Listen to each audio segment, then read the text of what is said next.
طيب. So بسم الله الرحمن الرحيم الحمد لله رب العالمين وصلى الله وسلم وبارك على سيدنا محمد وعلى آله وصحبه أجمعين. فإنا نوينا التعلم والتعليم والتذكر والتذكير والنفع والانتفاع والإفادة والاستفادة والحث على التمسك بكتاب الله وسنة رسوله صلى الله عليه وآله وصحبه وسلم، والدعاء إلى الهدى والدلالة على الخير ابتغاء وجه الله ومرضاته وقربه وثوابه سبحانه وتعالى. السلام عليكم ورحمة الله وبركاته. How's everyone? Alhamdulillah. Good. MashaAllah, you learned that in i'tikaf. طيب. So,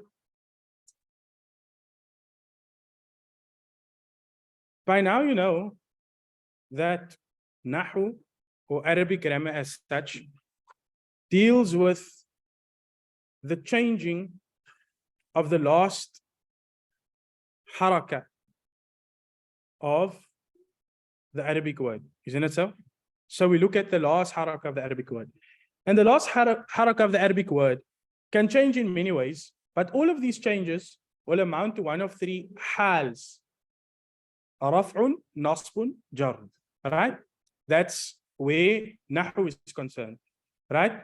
In Sarf, there's another hal which is called jazm, halatul jazm, and that's the sukoon. That's the sukoon. Right? So in total, in Nahwu, there's four hals. Right? But three of them we use in relation to the ism, and three of them we use in relation to the verb. We don't use the sukoon on the ism in general, and we don't use the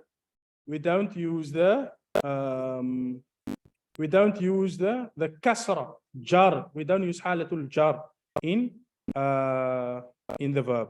You will see it on the verb, but we don't say halatul jar. You understand that? So you know the difference between there's a kasra and it's in halatul jar. Just because there's a kasra doesn't mean it's in halatul jar. You know that by now, right? So I'm speaking about you don't use halatul jar with the verb, and you don't use halatul jazm with the ism, right? Okay. So that's Nahwu. So in Nahwu, we're looking at how does the encasing change? And what does that mean, right?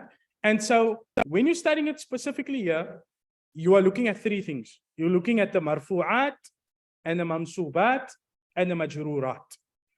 The reasons why something can be in halatu al-raf', the reasons why something can be in halatu nasb, and the reasons why something can be in halatul jar. And that's the way that you're studying hal in this year, isn't it so? Fine. So I believe that you covered the mansubat. You didn't cover the mansubat.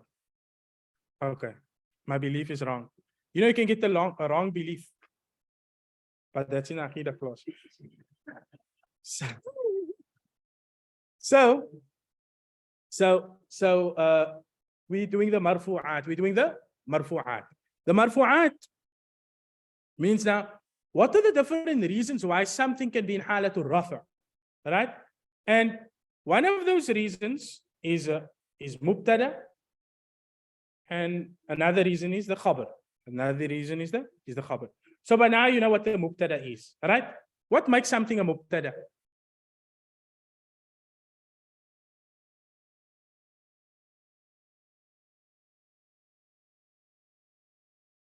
It's the focus of the sentence. That's like grade 1 stuff. You can't say that anymore. It's in raf. And what else makes it the mubtada? In general.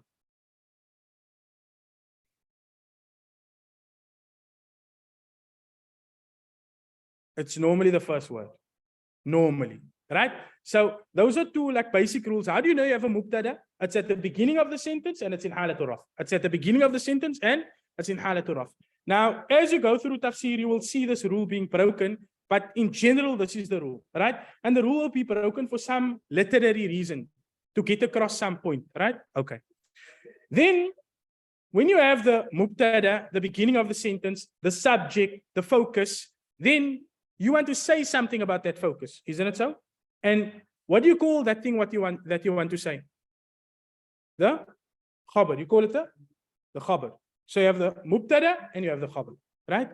So now, every Khabr will always be in what hal? In halatu. You must be very confident about this. What hal will it be?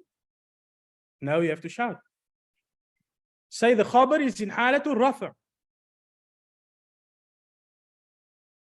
I'm not going to move beyond this point until you say the Khabr is in halatu rafa.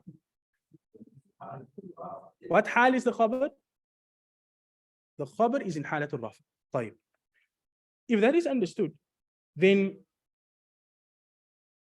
you have different types of Khabrs, isn't it? So you have different types of Khabrs, but they're all in halatu rafa. They're all in halatu rafa. This is very important to understand. طيب. So how many of them have you learned thus far?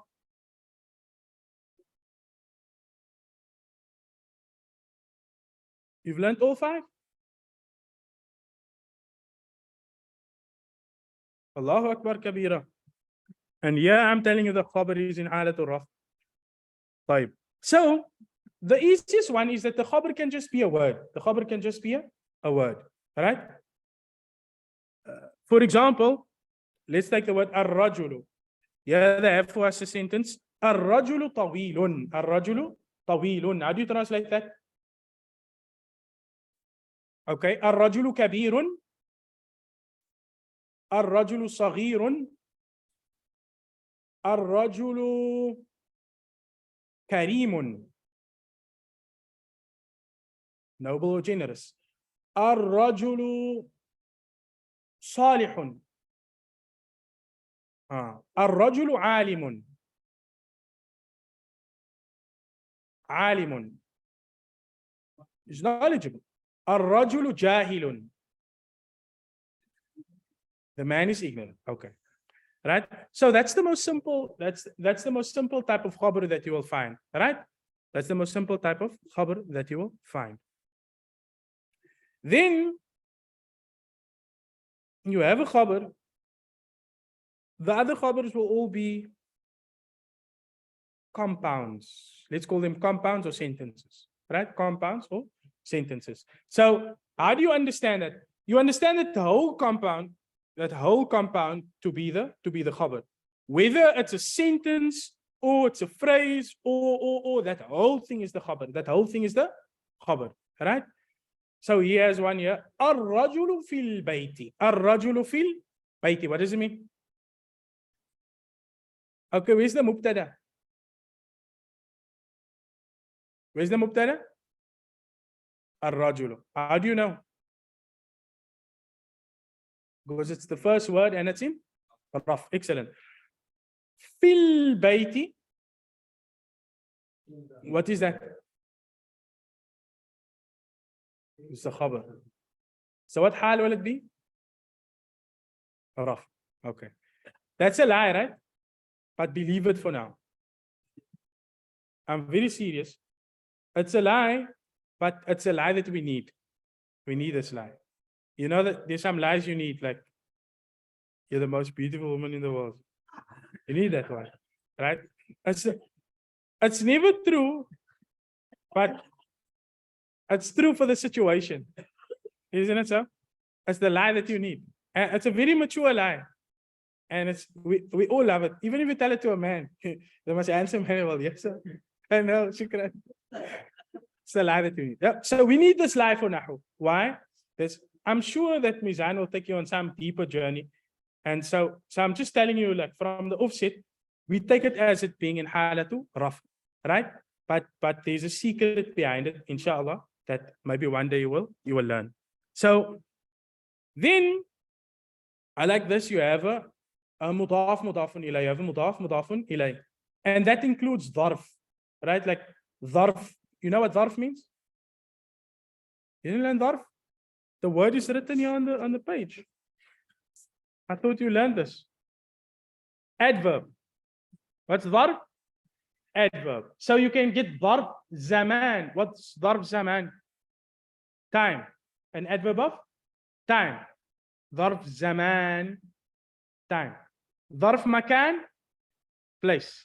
Like for example, ba'd al-fajri. It's like a mudaf mudafun ilayh. But that specific type of mudaf ilayh, you call it a dharf. Right? بعد الفجر. What does بعد الفجر mean? Okay. And then ظرف مكان. You get ظرف مكان. أمام المسجد. What does أمام المسجد mean? أمام means in front. So أمام المسجد, in front of the masjid. So the mudaf ilayh is another type of khabr that you can have, right? And this is a common one. You see it all the time. You see it all the time. Then we'll go through the examples afterwards. We're just reminding ourselves of the types of khabr that you get since you've gone through all 5 of them. Everyone still with me? Is the online still with me? Abdul Wahid, Amin, and Jamila, Tasneem, Ibrahim. 10 to Yes. 22. Saeed. We tend to forget about the online people sometimes. 5. So the next type will be sentences, right? So you can have, well, how many types of sentences do you know? 2. What are they? Jumla ismiya and jumla fi'liya. Excellent. Okay. So you can have a jumla fi'liya, a verbal sentence. That's the khabar, right? Like what? الرجل نصر الولد. What does it mean? The man helped the boy. Now, this is the secret behind us saying, what makes a jumla ismiya a jumla ismiya?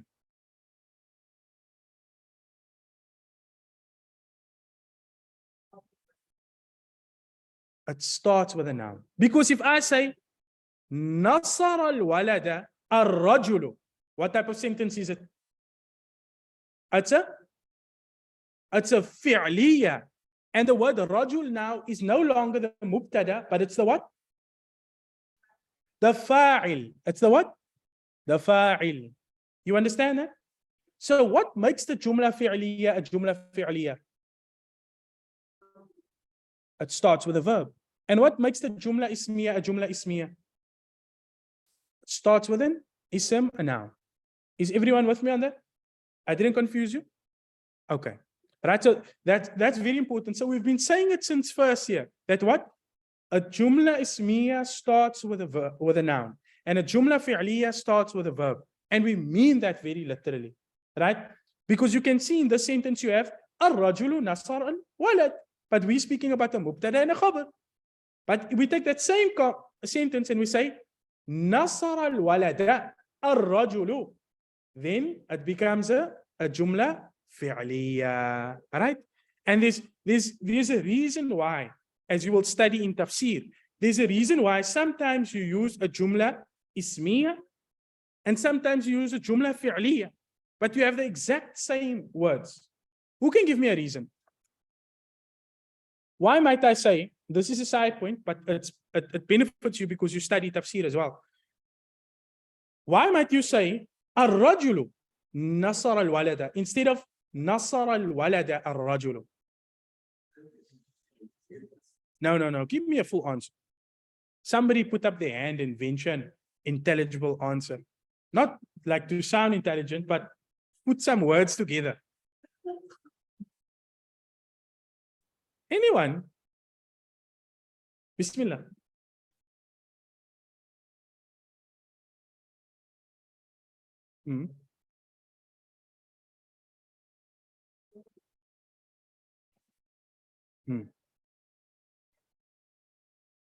Yes. No. So that's how you. So that's the point. There's this emphasis when you say nasar al-walada ar-rajulu, it doesn't give you the same feeling as ar-rajulu nasar al-walada. The man helped the boy. So you could want to, as the lady saying that, or the auntie saying that, you want to highlight the fact that it was a man, or you might want to highlight the doer, not the doer in as much as it is the fa'il, but the doer in as much as the fact that it's a man. Ar-rajulu Nasara. And you might use this as an answer. Somebody asks you, Man nasara al-walad? Man nasara al-walad? Who helped the boy? You say, Ar-rajulu nasara al-walad. Huh? So it might be more appropriate for you to use that sentence. And then what you're doing, because you're answering a question, you bring in the question back. Nasara al-walad. Or you could just be making a statement. Now, instead of saying, Nasara rajul al-walada, because when you say Nasara, and then it's like you're placing emphasis on the fact that he helped. But you're not trying to say that. You're trying to say that it was the man. And you might want to say, Ar-rajulu qatala al-walada, that the man killed the boy. Now you can see the importance of the emphasis. Right? So as opposed to saying, qatala al-walad ar-rajul. It's like, but when you say, ar-rajulu qatala al-walad, as they say in pop culture, it hits differently. Isn't it so? It has a different effect. So this is one of the reasons why you would employ a jumla ismiya instead of a jumla fi'liya, or a jumla fi'liya instead of a jumla ismiya. Sometimes you might go for the jumla fi'liya. Why? Because you don't want to give importance to the characters. You just want to highlight the quality. Sometimes you want to highlight so you can look for that in the Quran. Where does Allah highlight the characteristics, and where does Allah highlight the people? Isn't it so? And it comes sometimes in the Anbiya, when Allah speaks about the prophets, then sometimes Allah subhanahu wa ta'ala will begin with mentioning their name and then saying something about them, because Allah wants to highlight their prophethood. But sometimes there's an underlying quality within that prophet that Allah, so sometimes the objective of the Quran is ta'zimur risala, and excuse me that I'm going on this point, that sometimes the objective of the Quran is what? Is to to magnify the importance and the significance of prophethood and its function within the minds and hearts of people. So when Allah speaks about the Anbiya, Allah doesn't want to highlight any specific qualities, but Allah wants to highlight the fact that they are prophets, they are chosen, they are message bearers. And so by mentioning their name and then some actions of them, it directs you to the fact that that was a prophet, that was a prophet, that was a prophet. And that incessant hearing of the fact that they prophets has an effect. As opposed to another instance where Allah might, the objective of the Quran might be to highlight, is there okay, bismillah. It might be to highlight some action. And so Allah subhanahu wa ta'ala might begin in that way. So when you read in the Quran, then inshallah look out for these things. Type. So that's the verbal sentence. So another type of khabr would be the jumla ismiya. So for example, we have here ar-rajulu ummuhu tawila. Ar-rajulu ummuhu tawila. Can you see this could have a similar effect? What does ar-rajulu mean? Ummuhu tawilatun, is tall. So this could have a similar effect, right? Instead of saying ummur rajul tawila, what are you emphasizing? You're emphasizing the mother. You're saying ummur rajul tawila. You could say it like that. Ummur rajul tawila. The mother of the boy is tall. That's what you want to say. But now you're saying ar-rajulu ummuhu tawila. You might be giving a biographical account of this man. So as opposed to starting by emphasizing his mother, you start and you emphasize ar-rajul. Why? Because that's what you want to bring to the fore. So you might say ar-rajulu ummuhu tawila, ar-rajulu nasara al-walada, ar-rajulu amam al-masjid, ar-rajulu. So that hearing that all the time, ar-rajulu, ar-rajulu, ar-rajulu, it creates an emphasis on the biography of the man, or on the fact that you want to tell the person about the subject, as opposed to using other types of sentences, right? So I'm saying two things at the same time. I'm saying that that you get different types of khabrs. But then I'm also saying that this is Mizan, and you're students of Quran. And so we're not arbitrarily introducing you to different types of khabrs. We're introducing you to different types of khabrs because that will create nuance in your understanding of the Quran and your understanding of the Arabic language and your appreciation of how these things might appear differently in the Quran and in other texts that you might study. And it's always important to keep this in front of you, all right? You're studying Nahwu, you're studying, the Nahwu will very quickly become boring to you, and it will become overbearing if you lose sight of its significance and its value and what it has to offer you in as much or from the perspective of why you're coming to Mizan. And you coming here to deepen your understanding of the Quran. So don't always try to make these links. Type. Okay, let's go through. Have you done these sentences before?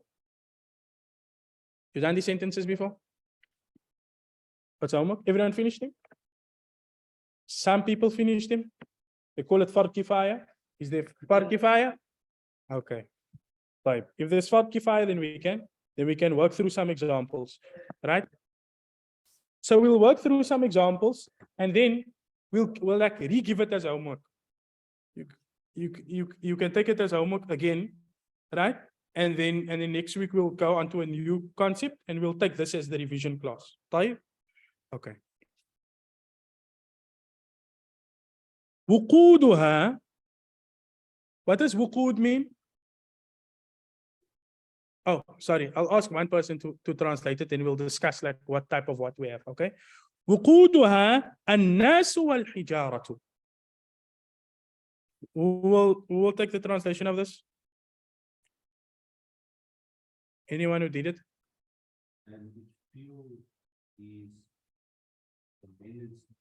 And its fuel is men and stones. Okay. So now, where's your mubtada here?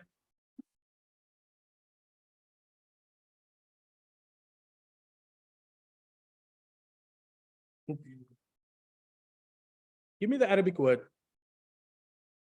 What's it? Uqud. Uqud. How do you know? How do you know it's the mubtada?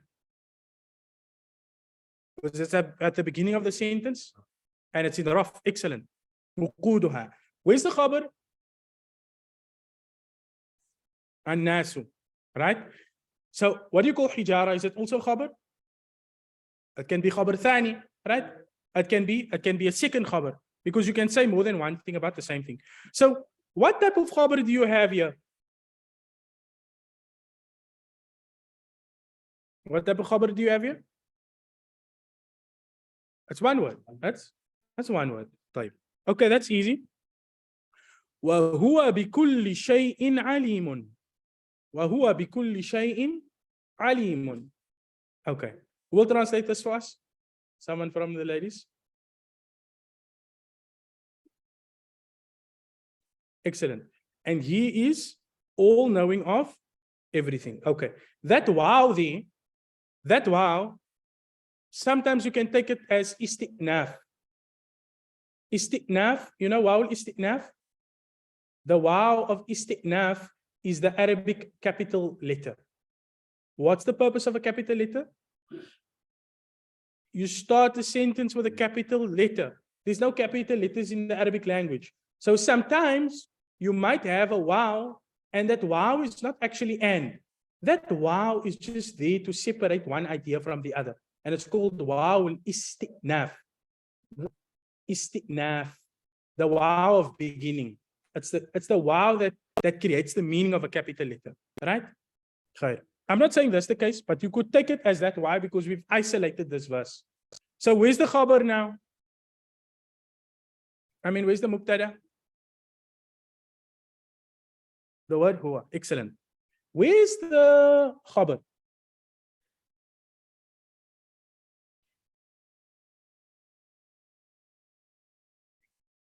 Who says bikulli shay'in? No one. Who says alimun? Alimun. It's alimun, right? بكل شيء is an extra sentence. We call it a jumla mu'tarida. You know this? Alim is the khabr. So there's a simple, sometimes the khabr and the mubtada will be separated and you have some information in between, isn't it so? So what is the simple sentence that is being said to you? Huwa alimun. Huwa alimun. That's the sentence, isn't it so? طيب. بكل شيء, there's a rule in the English language. What's the rule? That's such an open-ended question. Extra information. What's the rule about extra information?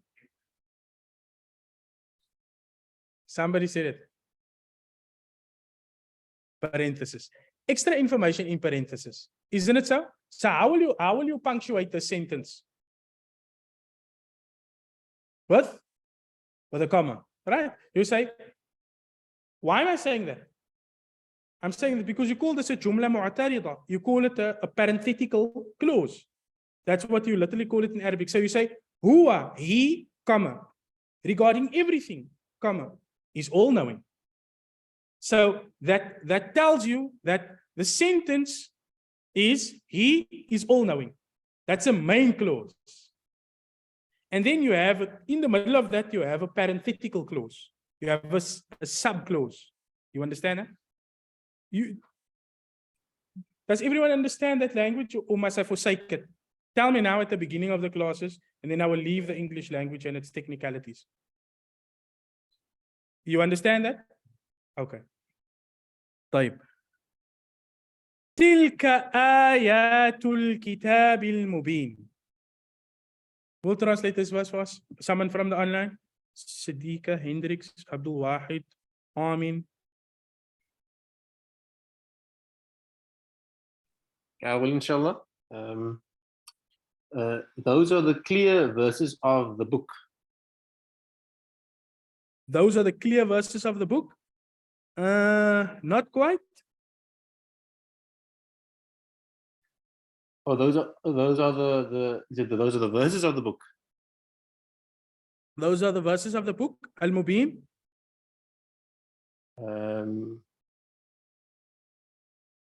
Is that also a mudaf ilayh? Look there, Tahal, Al-Kitab Al-Mubin. How do you translate Al-Kitab Al-Mubin? What is the meaning of mubin again? Clear. Clear. Those So are the verses. Yes, those are the verses of the clear book.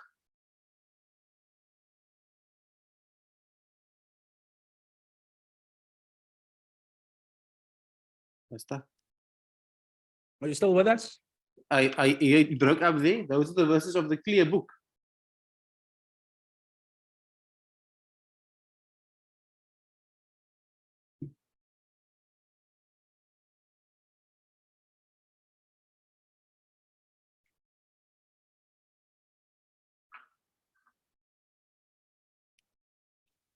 Those are the verses of the clear. Oh, those are the verses of the clear book. Those are the verses of the clear book.